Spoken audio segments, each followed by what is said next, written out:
Hello, how are yous? I hope you are good.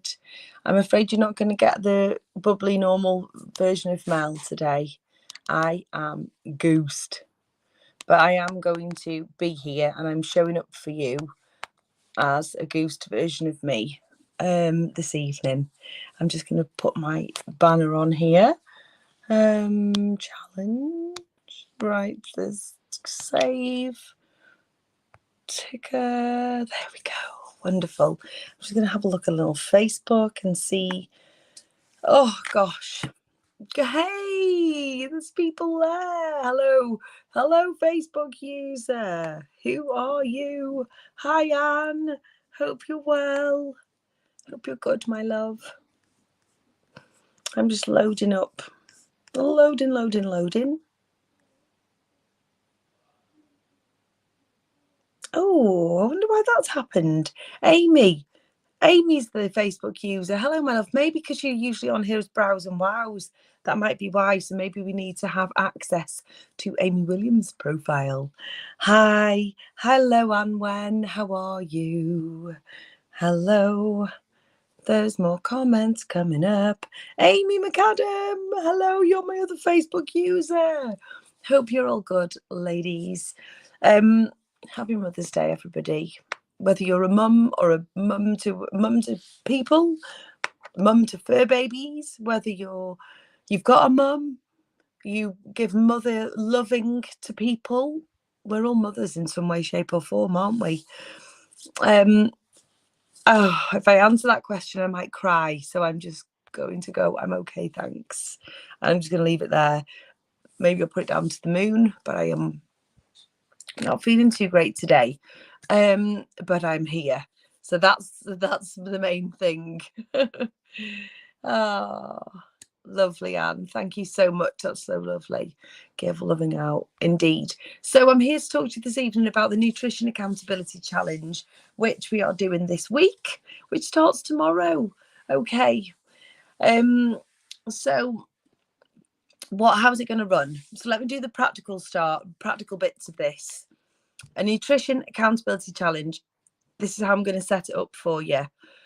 I'm going to ask you these to give you some food for thought and to get your brain thinking. Now, I did mention some of the bits the other day when I did the moon talk about having to think about what it is you'd like to change.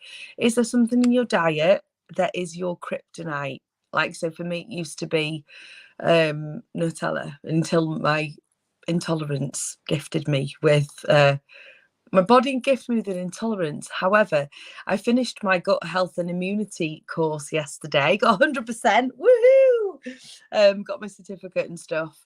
What an eye opener, honestly.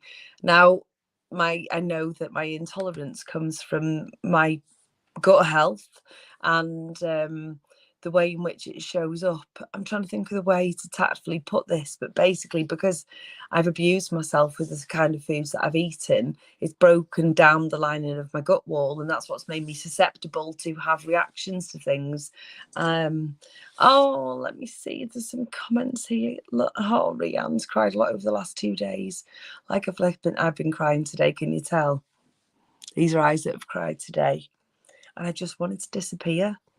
And it's Mother's Day. I should want to be with my family, shouldn't I? I really just wanted to go. And I go to a little cottage in Rossniger somewhere by myself and go and sit on the beach, put my feet in the sea. That would have been lovely. Who else has said the same here? Oh, Amy, sending you hugs, babes. Hope you're okay.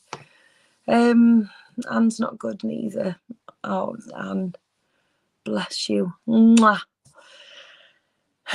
So no particular reason. I'll tell you what's the reason. Mrs. Moon. It's full moon today. Take me then, please. Full new moon. Oh my gosh. She's full but dark in the sky. New moon. This morning I was crying and I was like, what's wrong with me? I was frustrated with myself for being like that. And then I was like, I just looked at it was on 444. There was 4 of you live. And then I had that moment when I went, oh yeah, it's the moon. I'm exhausted. Anyway, let's crack on with this because I'm not going to keep you on long. what is something that you want to change about the things you consume? So nutrition covers everything that goes in our mouths, okay? So I want you to think of something that you want to change. So my suggestion for this, because it's only a week, so we're starting it tomorrow and it's going to run, so like from midnight tonight up until midnight next Sunday, okay? So 7 full days of this accountability challenge.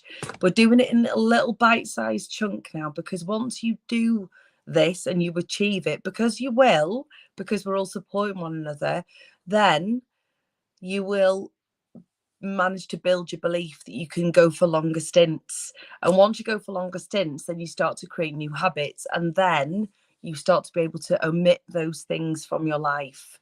But sometimes we have to practice, and we have to do it in little bite-sized chunks so it becomes easier, because we have to build belief in little bite-sized chunks as well, because we can't go from, for example, thinking we're totally incapable of doing something to, yeah, I can do that.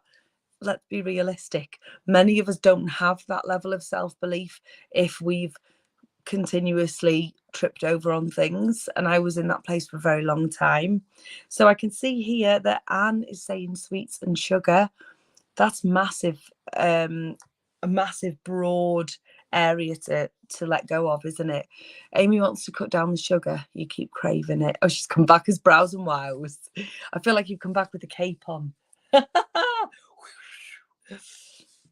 Okay, so good ways to get rid of the cravings. And remember, I'm not a nutritionist, I'm not a naturopathic nutritionist, but I have got a massive interest in gut health because of my own issues, and that's why I'm studying it. Carbs and sugar, I know one follows the other, but I can't break the cycle. Amy's superwoman. Do you know what? I read that as superworm then, and I was thinking superworm is super strong, superworm is super long. If any of you have read the Julia Donaldson book. Amy is superwoman. I absolutely agree. As are you, Anne. As are you, Rianne. As are you, Amy.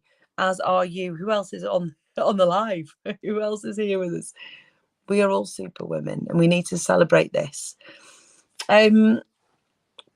But yes, let's think about this. So I have had a massive poor relationship with sugar through my life. Oh, Becca is here as well. Oh, thank you, Anne. So this is Rebecca Jane here, this Facebook user. Hi, Becca. Sugar is a massive thing for me as well, and I know now. And honestly, this course that I did yesterday, I was reading it and I was going, why is this not taught in schools? And I'm trying to talk to Amelia about it now, because I can see she's doing what I used to do. She's fooling herself on sugar-based stuff. Like, she's had 2 grab bags of mini eggs today, but she hasn't eaten proper nutritious food. Heath had a gorgeous Sunday roast for us earlier, and she ate hardly any of it. And then tonight I've noticed that she's taken both bags of mini eggs to her room. And this is what I used to do. You see, you feast on all of these empty, just the wrong food. But what this does is, all this processed food is, it creates this imbalance. And I've told many of you before about Noswaitha, darling. How are you? How are you? It creates this imbalance in our gut. And I've spoke to you all about the parasites previously, I think. And if you haven't heard the story, and why I do intermittent fasting now. So this might be something that you want to do. So let me, sorry, I'm all over the place. My head is all over the place. Okay, let me try and be a bit more directional, and also give you some suggestions for this week. So one of the things you might want to do is that you might want to try to do an intermittent fast. You've got to look at whether it's right for you, because it might not be right for you, okay? It all depends on what you are currently like, whether you have got any ongoing health conditions. But intermittent fasting is brilliant for regulating your blood sugar levels. And the reason why is because it allows your body to go into a reset mode. So if, for example, typically I don't eat after 8 o'clock and I don't eat before 12 the next day. So I have a 14-hour fast. every night usually, although I haven't this week over the weekend. That's probably leading to why I feel crap as well, actually.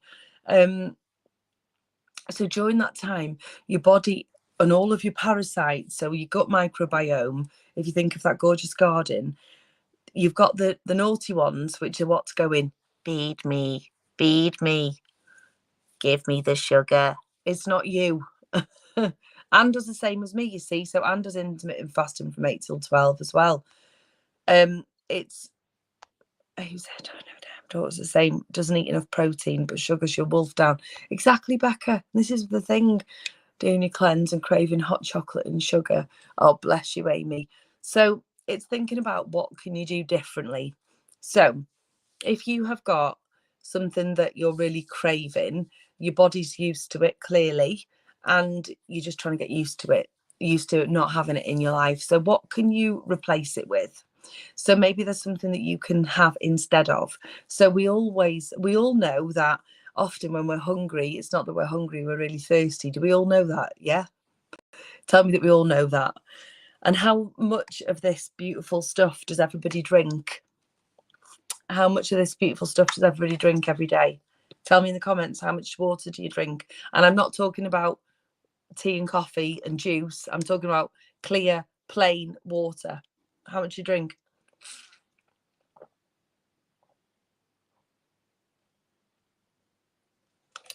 Anne's asking, it says specific length you need to do the intermittent fasting for. Okay, so intermittent fasting, let me talk to you about that first quickly. I'm going to share a video in this group and just for you to watch. If you're considering the intermittent fasting something you want to try over this week to come, then my belief is the minimum recommended fast time is 12 hours for it to be effective. But so you got Anne to put no less than 12 hours. Right, so Amy, my question to you is, how much do you hold in a large flask?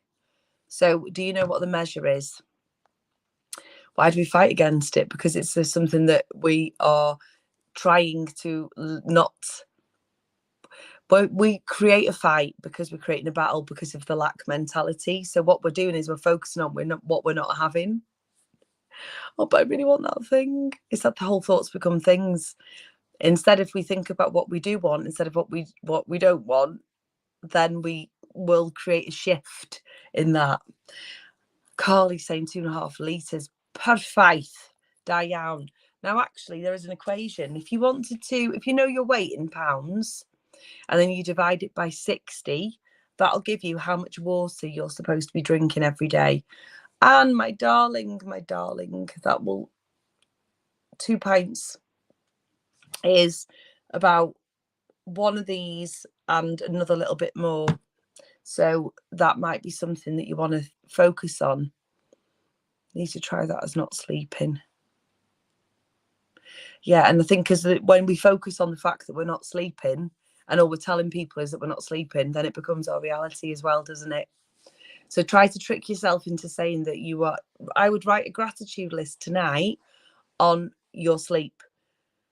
Yeah. Okay, let me talk to you about, let me go through this water thing.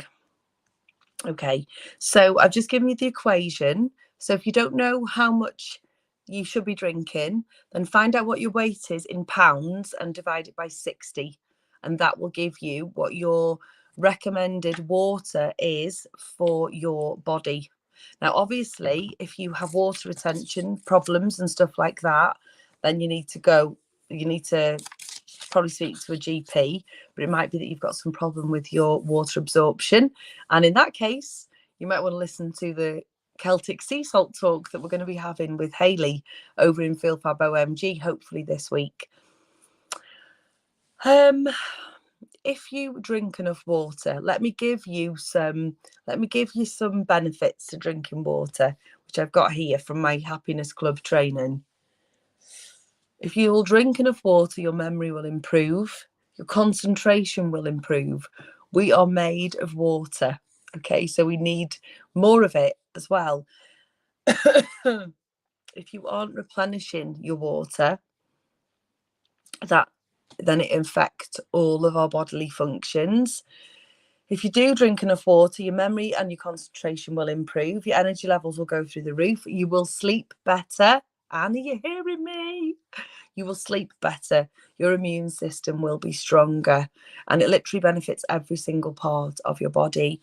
If you're not used to drinking water, and some of you may have heard me say this before, like when I went for my first colonic with Sarah in Flourish, she told me that I was dehydrated. And I was like, how can you say I'm dehydrated? I'll have like 2.5 litres of water every single day. She said, well, your poo is telling me something different, because what she was seeing was dehydrated stools coming out. And that was because of all of the stuff that I was eating that was stopping the nutrients from absorbing. And I was unable to absorb all of the stuff, all of the good stuff, because of how my gut health was at that point. When I went for my last load of colonics, she was like, your stools are looking so healthy. I was like, yes, win. Now, let me just see who's commenting, because I haven't got your comments coming up here. Started fasting, but have a fatty coffee in the AM. I followed Vinya Taylor. I want to read Fast Like a Girl, not sure it suits me with my thyroid. So, yeah, so Fast Like a Girl, I want to read that. So Mindy Peltz is a person who I want to read this book. I'm looking at It's Not a Diet right here now. So let me just grab this book.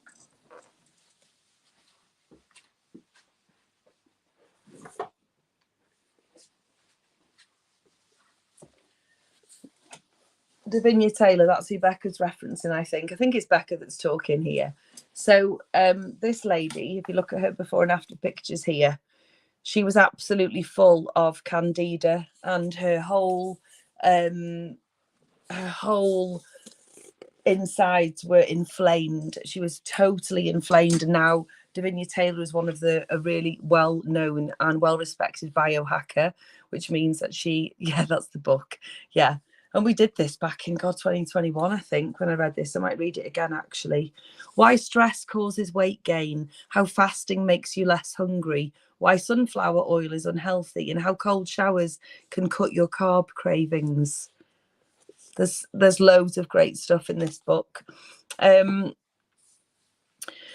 So where was I at? Oh, I've totally lost my train of thought. Sorry, ladies, you're not getting a good version of me tonight. I can't remember what I was saying. I can't remember what I was saying. It's gone. It's gone. Totally gone. Anyway, I'm going to go on with this because I've totally forgot where I was going with that. Water. Yes, that was it. So making sure that we have got the right level of water in our bodies is so important, and making sure that we're eating the right foods as well, because if we're not eating the right foods, it's creating the wrong environment in our gut. So our bad bacteria, the parasites. Did you see the post, guys? If you haven't seen it, like I went into Facebook, into PhilFab OMG after you've come off this, and I shared a couple of the screenshots from the gut health course that I did with the College of Naturopathic Medicine, and there's some photographs on there of parasites. If you want to, you could go on to this Instagram page. Oh my God, my brain fog today is awful. Oh, God's sake, it's so frustrating. Right, let me find this. I need to tell you because it's going to do my head in.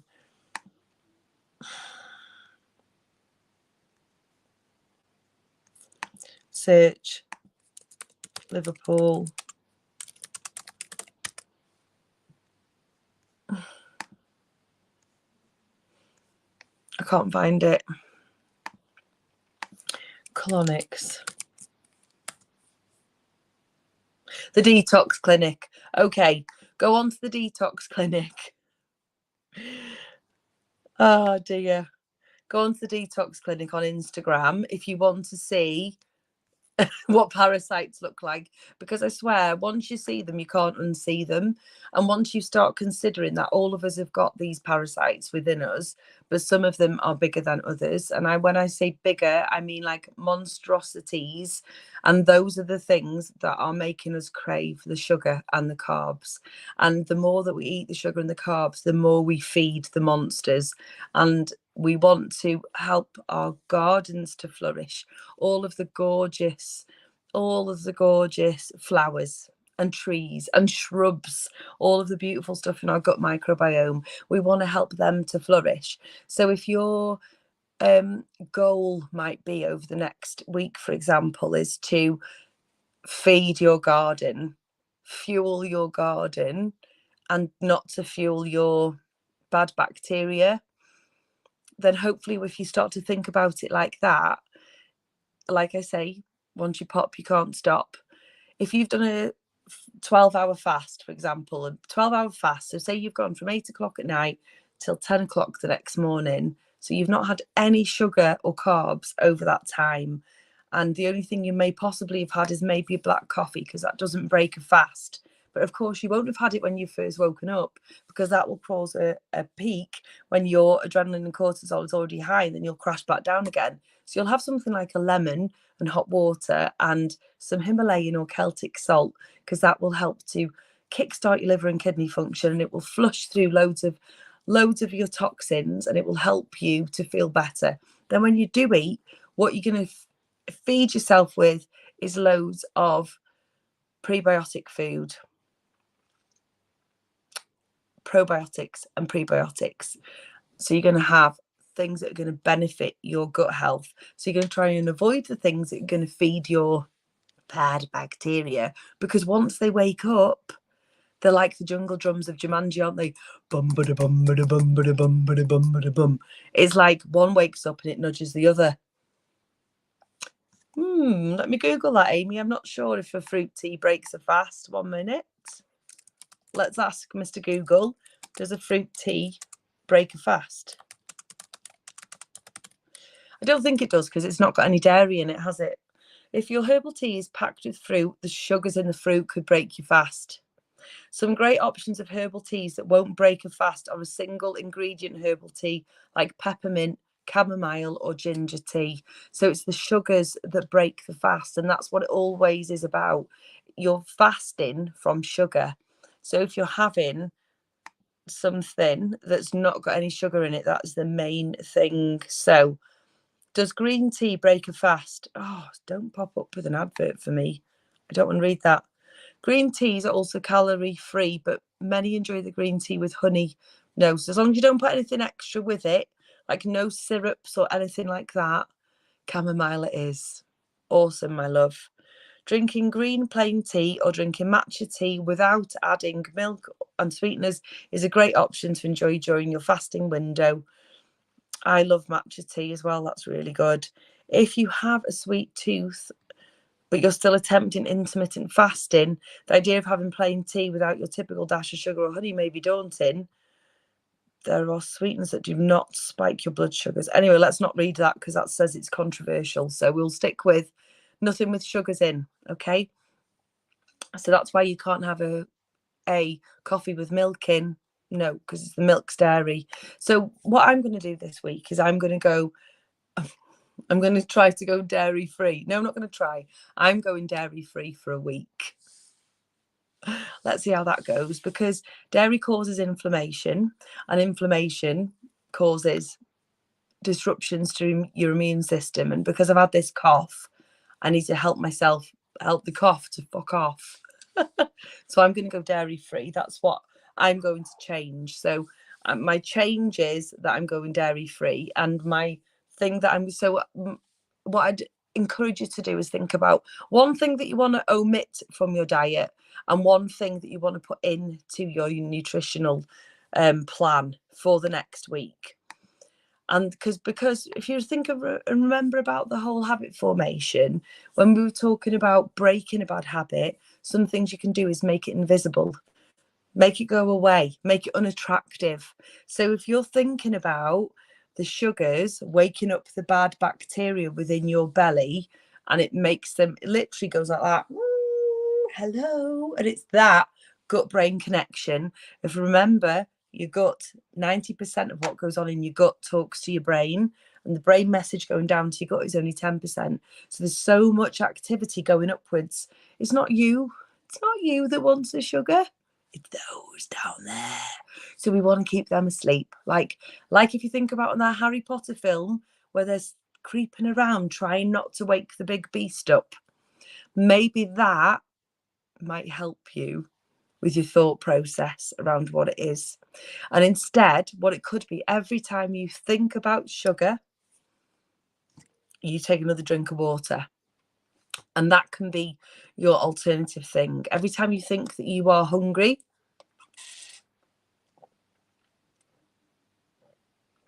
you drink more water. Let me give you some examples of foods. Eating plenty of fresh fruit and veg, the simplest way to keep your body healthy and fit, as we know. Particular, oh my God, in particular are ones that are good in reference to stress are broccoli, asparagus, oranges, avocados, spinach, sweet potatoes, prunes and bananas. They are great for stress reduction. Who'd have thunk it, hey? If you're ever in doubt, eat a rainbow, as we know. White fish and salmon are your best fish to eat. The best meat to eat is turkey. So turkey contains something called tryptophan, and tryptophan is a great source. It's also low-fat protein, and but it has got a chemical that helps to calm down the brain. So, you know, if you do like to eat turkey on Christmas Day, that it often everybody has a sleep afterwards, because we've overindulged. But actually, it might be the tryptophan that's created this relaxing chemical within your brain. So it helps to produce more of the serotonin. So maybe you're going to introduce more turkey into your diet this week, which might also help with the sleep. So if you're going to do the sleep accountability challenge next week, then again, think about this. Oh, lovely. That sounds nice, Amy. Broccoli and tuna steaks. Nice. Nuts help with cortisol levels, so they're a good snack, but obviously don't overindulge if you're trying to watch your weight, because they can be quite fattening if you have high portions. But maybe something that you want to do this week is keep a food diary. Perhaps you've never done a food diary for a whole week, and maybe that is what you're going to do this week for your accountability challenge. So I want you to think about how you're going to track your I've totally lost track of time, shares. I said I was going to be like 10 minutes and it's already been half an hour, so I'm going to go in a minute. But maybe you want to track your food and water intake this week. So if you haven't got MyFitnessPal, then, or maybe you've got it on your Fitbit app or something like that, just find somewhere that you can track your food, because then that helps you to get really aware of every single thing that goes in your mouth. Everything. I mean, everything. Like before, out of habit, there was a load of squashums on the side. I picked up 2 squashums and I put them in my mouth and I chewed them, and then I spat them out because I remembered I'm doing no chocolate and no sweets for Lent. So I like chewed them once when it was just like the habit in me. And because I was so triggered a few times today, I really nearly got the spoon in the Nutella jar this morning. So, and you can still be part of the challenge, Shez. Just think about what it is that you want to change. So what do you want to write on your accountability form? So, because I don't want to dictate to everybody, I want you to choose something that's going to mean something to you. So my suggestion is one thing that you're going to omit from your nutrition. So one thing you're going to cut out totally. If you're already doing it for Lent, it's got to be something different to what you're doing for Lent. So I'm already giving up chocolate and sweets. So my thing for this week is I'm giving up dairy.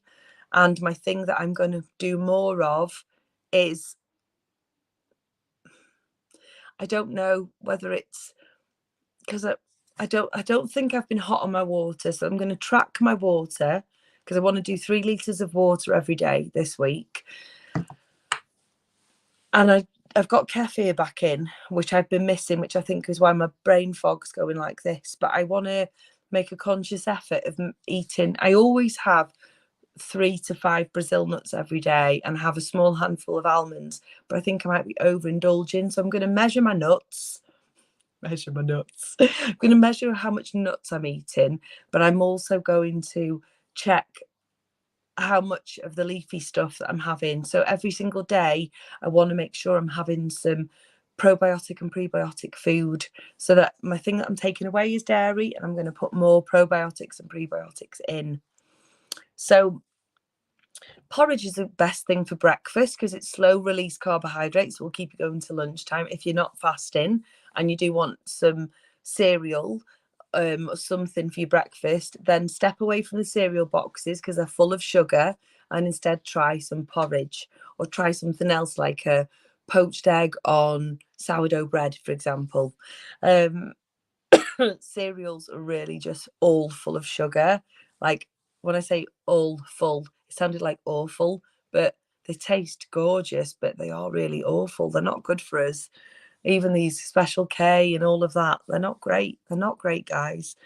We need to reduce the amount of caffeine we consume. So you might have seen I shared a little TEDx talk on Friday in Feel Fab OMG, and in that the lady spoke about the interesting really interesting point around caffeine is you hear so many people saying about its benefits, and you hear so many people saying about its negative side, but the problem is because what's happening is many of us are sensitive to caffeine, and there's many of us that are absolutely fine and can process it okay. Like, I know that I'm fine with caffeine because I mean, I used to drink about 8 cups a day. It was really bad. And like now, it's really dramatically reduced. But if you're sensitive to caffeine, then that's not going to be good for you. So it's all about how you metabolize it.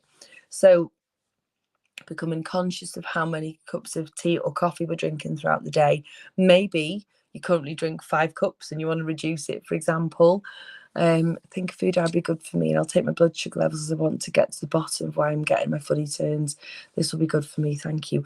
Great, I think this is Becca that's speaking. Don't drink caffeine, it makes me poorly. So you know that, so that's wonderful that you already have that awareness, Amy. That's really good, and this is what it's all about. It's about becoming empowered with our own decisions, and I am going to be dropping stuff in over this week. I'll share with you something every day from my gut health course, which I hope will help to encourage you to keep going with this and to keep exploring and keep finding what's going on. If you haven't seen, in the announcement section on the WhatsApp chat, I shared How to Heal Your Gut, which is a 45-minute podcast by CNM, a lady called Lee. So empowering, honest to God. She's got lots of health problems, and she had to really heal her gut before she could start to work with it, and it was really good. Just going to say it now before I change my mind. I'll cut out Pepsi Max. Amazing, you can do it, Cheryl. I know Cheryl Chapman's been doing the same. Cheryl Chapman's giving it up for Lent. You can do it, babe. You totally can. I know you can. I believe in you. And that's the caffeine, you see. It's the caffeine, my babe. So I think it is anyway. I don't drink Pepsi Max, so I'm assuming it is. Caffeine has the same kind of effect as sugar. So you wake up and you have your morning coffee to wake you up. It's a stimulant. And caffeine basically, as its most basic, is a stimulant. But when you suffer from any type of stress, if you are under any kind of stress, then your body becomes overstimulated. So you have too much of the cortisol and adrenaline. We need those hormones to be able to help us if we're in times of stress, or we need to save ourselves from a situation. But to have too much of it constantly, it creates inflammation. And the more inflammation that we have in our bodies reduces and wipes out our immune system.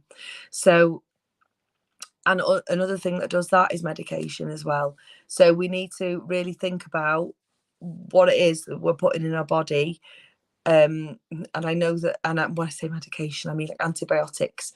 Antibiotics, like, I've got lots of podcasts I can share with you if you're interested in this, by the way, but they don't just kill the bad stuff, they also kill the good stuff. So it's like a farmer putting an atomic bomb on a field. So not only is he stripping all of the bad weeds out of the land, but also all of the good stuff too. And then you're starting from nothing. So that's why people are often poorly after they've had antibiotics, because they've got no immune system there to keep them in a place. They have to build everything back up. So by focusing on what's going in your body, you can help to repair your gut so that your gut keeps you healthy, because 70% of our immunity comes from our gut. So if we're not nourishing ourselves with the right stuff, then that's why we're getting poorly. And I think I've got this now because I wasn't eating too great last weekend. I had an Indian on Saturday night. I woke up, and I know this sounds like Heath goes mad with me. He's like, "You've only had an Indian, and why are you saying now?" Because I woke up feeling rotten the day after I had an Indian, and I've not been right since then. What can I say? It's full of shite, isn't it? Anyway, so I need to let you guys go. It's 35:35.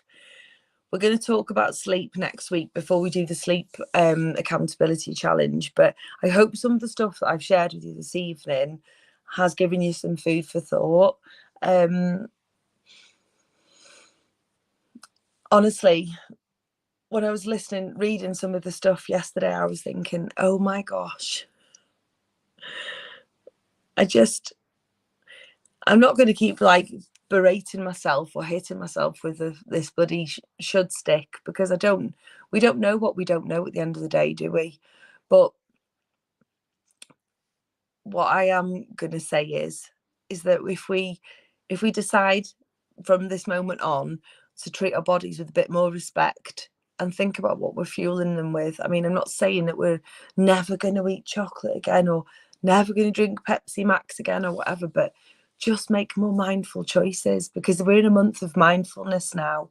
And I want you to think about, from a mindfulness point of view, like sit there with your food, chewing the food, experiencing it,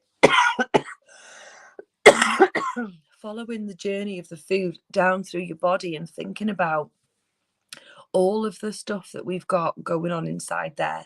So when it lands in your gut, what is happening? What is happening is all of the plants and the shrubs and the and the flowers all taking all of that goodness in, and it's allowing them to bloom more beautifully. Is it allowing them to like flourish and become even brighter? Or is it feeding those like dark, dingy ones that are lurking, going, they're waiting for the sugar to fall because they feed on sugar and they take over? So my challenge for you, accountability challenge, how's it physically going to work? You can either write it on your accountability sheet or you can write it down on a piece of paper. But what I'd love you to do is tell us, what is your goal for this week? If you want it to be, this is my suggestion, one thing that you are going to omit, one thing that you're going to add in. You can change this, doesn't have to be like this. How are you going to measure your success? So maybe at the end of each day, you're going to write down how it went. How did you feel? What were your wins? What were your challenges? Take a photograph of it and upload it into the group. So there'll be a post every single day for the next 7 days for your accountability challenge. If you want to do a post in the morning to say what it is you're going to do and then do your roundup in the evening, absolutely fine. I don't want to be too prescriptive on this. I know that it makes it a little bit harder because that means you have to think about it a little bit more. Brilliant, Anne. More water and no sugar. Awesome stuff. Wonderful. So how are you going to track that? Are you going to keep a food diary? Maybe all you want to do is share your screenshot of your MyFitnessPal with every single thing that you've eaten throughout the day and how much water you've had. And that could be your way of tracking your success. Maybe you want to do something like do a tape measure around your waist or around your leg or around your arm, for example, tomorrow, and then do it again next Monday morning and see how different you feel. Maybe you want to stand on the scales tomorrow and you want to stand on the scales again next Monday and see how you feel. Think about your feelings. Well, that should be one of your major goals. How do you want to feel? And remember that it's only a week. You can do this. We can all do it. I believe in you. I'm going to go now. Thank you so much for being here. I'm going to go to sleep. Mwah. Night night. Bye.